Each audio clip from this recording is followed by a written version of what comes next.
Operator drone FPV Angkatan Bersenjata Rusia baru-baru ini mengganggu proses evakuasi yang dilakukan kubu Zelensky. Rekamannya ramai beredar di media sosial Telegram pada Jumat 16 Agustus 2024. Dalam keterangan unggahan tidak disebutkan di mana peristiwa ini berlangsung. Dapat terlihat dalam rekaman bagaimana militer Ukraina menghadapi kesulitan saat proses evakuasi rekannya yang terluka.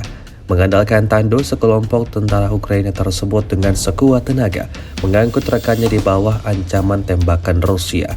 Meski telah sampai di titik tujuan, tak membuat militer Ukraina dapat menghindar dari serangan maut Rusia. Seperti yang terlihat dalam rekaman, ledakan dahsyat terjadi pada bangunan tempat tentara Ukraina berlindung bersama orang-orang yang dievakuasi. Tidak diketahui pasti seperti apa nasib mereka. Video ini viral dan menuai beragam komentar dari warganet.